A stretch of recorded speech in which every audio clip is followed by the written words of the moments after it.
papa kok, nggak jangan takut sama papa. Sama papa sayang. Mama tuh kangen, nggak boleh gitu. Sama papa, beneran sama papa. Ini baru mau ngapain? Beneran lah, sama anak gimana? Mau ngapain? Iya, kita juga udah nggak gimana kok sama kamu lah. Udah nggak ada temen gimana? Beneran lah bonding. Nggak bonding yang bener sama anak, nggak usah video ini yang bener. Kita juga nggak ada apa-apa. Ya udah, coba bilangin aja kok. Ya, udah yang bener aja sekarang. Lo juga anak buahnya bagaimana sih? Nggak ngajarin yang bener. Malah video-video beneran lah bonding itu bagaimana? Enggak, bukan. Itu lah, nggak usah pura-pura. Tanya. Kita kalau kok. Iya, ini juga ada. Bukan lo, handphone dia. Udah lah. Kita nggak bego-bego kok di sini, beneran deh. Video Paula dengan anaknya sangat membuat kita menjadi kasihan ya. Bagaimanapun anak akan menjadi korban atas perceraian orang tua. Dan di situ anaknya sampai berkata seperti itu membuat hati kita menjadi terenyuh.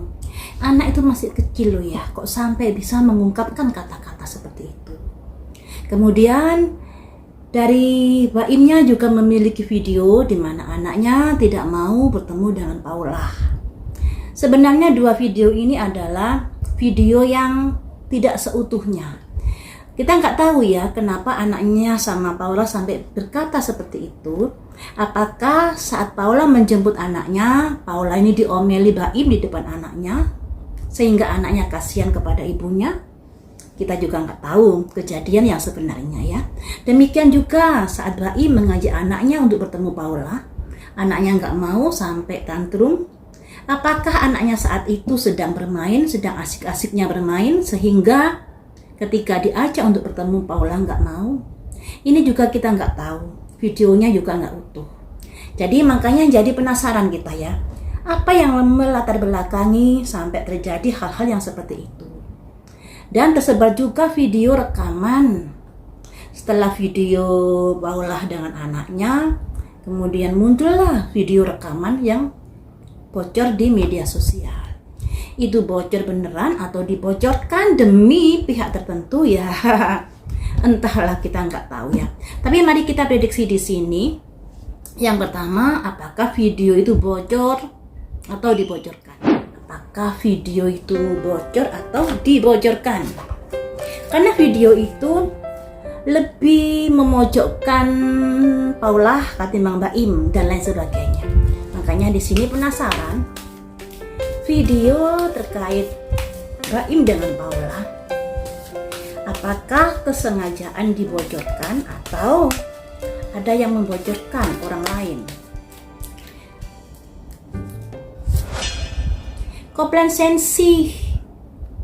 Komplasensi karena ketidakpuasan pada Paula yang sudah mengunggah video dengan anaknya sampai anaknya berkata, "Kita pergi aja yuk kak," sampai seperti itu kan ya. Di sini Baim merasa nggak puas, merasa komplain atau merasa kok begini Paula ya, kok tega-teganya ya atas kejadian tersebut. Karena mereka berdua kan sedang perebutan hak asuh anak. Pastinya dari pihak Paula juga ingin merebut hak asuh anaknya agar bisa di tangan Paula. Demikian juga Baim. Jadi kedua orang ini berusaha gimana caranya agar anak ini bisa dalam hak pengasuhannya. Dan di sini Baim komplain, makanya sampai ada video atau ada ucapan rekaman yang seperti itu, yang ngata-ngatain Paula seperti itu ya.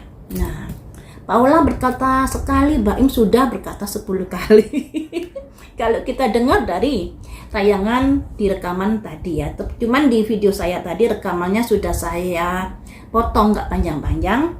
Tapi kalau kalian ingin mendengarkan dari rekaman yang lebih lengkap bisa di TikTok atau di media sosial yang lainnya ya.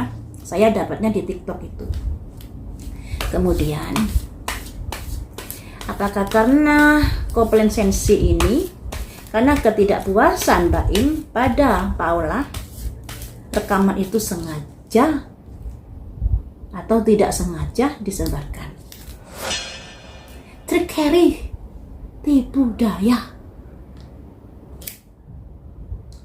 Yang kita tanyakan, apakah rekaman itu bocor dengan sendirinya atau dibocorkan atau sengaja dibocorkan? Ternyata ada tipu daya di sini. Tipu daya di sini, teman-teman. Jadi rekaman itu mungkin sengaja dibocorkan untuk menyudutkan Paula. Ada tipu daya di sini. Kita cari lagi energinya yang bisa menguatkan ya. Mengapa kamu sengaja melakukan itu? Karena perseverance. Usaha-usaha yang dilakukan dengan tekun agar bisa mendapatkan hak asuh anak. Jadi Paula dan Mbak Im ini memang benar-benar berjuang agar hak asuh anak bisa ke tangannya. Demikian juga Mbak Im. Ya, jadi seperti itu teman-teman. Kalau dibilang bocor ya enggak bocor. Memang ada kesengajaan untuk dibocorkan. Dan dari rekaman tadi kita juga bisa mengambil kesimpulan bahwa Paula disudutkan dan lain sebagainya. Nah, mari kita prediksi di sini. Anak Mbak Im lebih nyaman bersama Paula atau bersama Mbak Im? Apakah anak Mbak Im dan Paula lebih nyaman bersama Paula? Kita prediksi satu-satu ya. Renewal, ada simbol matahari, ada simbol perubahan. Semoga hari esok lebih baik lagi. Ada simbol renewal. Apakah anak Mbak Im nyaman, lebih nyaman dengan Mbak Im? Miracle, semoga ada keajaiban. Jadi sebenarnya dua anak ini masih berharap kasih sayang kedua orang tuanya. Ada simbol renewal. Semoga ada perubahan hari esok lebih baik. Ketika saya tanya, apakah anak Mbak Im lebih nyaman dengan Paula? Anak Mbak Im nyaman dengan Paula juga. Karena di sini ada simbol matahari terbit. Simbol dari hari esok yang cerah, hari esok yang lebih baik. Dan adanya simbol renewal, kata-kata renewal, kata-kata perubahan. Jadi harapan si kecil ini berharap orang tuanya ini bisa bersatu kembali. Apalagi dari sosok Mbak Im ini ya. Apakah anak-anaknya juga nyaman dengan Mbak Im? Ada miracle, ada semacam doa keajaiban. Jadi anak kecil-kecil ini berharap ada mukjizat, ada berkat dari Tuhan yang bisa menyatukan kedua orang tuanya ini. Harapan anak kecil-kecil seperti itu. Cuman kalau dari prediksi saya, untuk rujuk kayaknya sudah tertutup. Karena apa? Kalau saya hitung dari angka lahirnya Paula dengan angka lahir Mbak Im, dalam rumah tangga mereka sering terjadi pertengkaran. Dan potensi perceraian itu sangat besar. Andai kata hari ini bisa rujuk, ke depannya juga akan bisa potensi cerai yang lebih besar lagi pertengkarannya. Jadi ibaratnya menunda saja untuk masalah perceraian rumah tangganya. Dari kelima kartu ini bisa disimpulkan tentang rekaman itu sengaja disebarkan sebagai bentuk usaha untuk memperjuangkan hak asuh anak. Kemudian anak juga nyaman bersama Paula, juga nyaman bersama Mbak Im.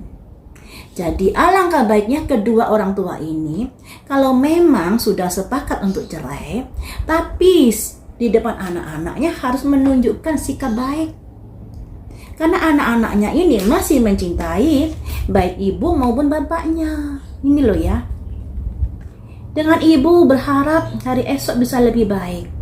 Berharap bisa ketemu ibu hari esok. Dengan Mbak Im berharap agar ada keajaiban pada sosok Mbak Im ini. Agar kedua orang tuanya bisa bersatu kembali. Seperti itu teman-teman. Pandangan anak-anak ini terhadap ayah bundanya seperti apa? Pandangan anaknya ya. Anak kecil-kecil itu pada Paula dulu. Pandangan anaknya pada Paula seperti apa? Pemikirannya pada Paula seperti apa? Kreasi. Simbol kreasi. Kreasi ini usaha-usaha yang dilakukan oleh Paula. Di mata anaknya adalah Paula sosok yang gigih berusaha untuk bisa mencapai kehidupan yang lebih baik. Gila kerja juga sebenarnya Paula ini, ada simbol workaholic. Orang yang sibuk. Destiny, nasib. Oh, jadi begini teman-teman. Pandangan anak-anak pada Paula saat ini, mereka berpikir bahwa ibunya sangat sibuk di sini. Ibunya bekerja keras, ada simbol workaholic, sibuk yang luar biasa. Dan ada usaha-usaha untuk bisa lebih mementingkan karirnya kayak gitu. Anaknya berpikir seperti itu, nggak tahu kalau ibu dan bapaknya ini sedang ada masalah.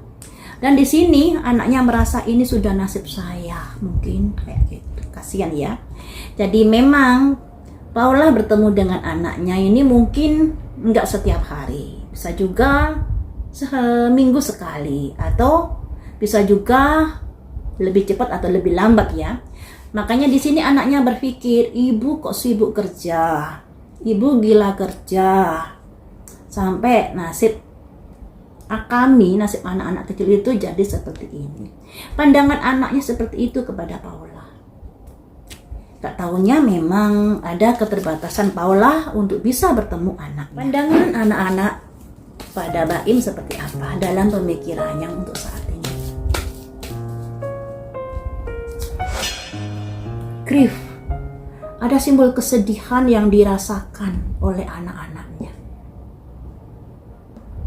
Karena orang tuanya tidak bersama lagi dalam satu rumah.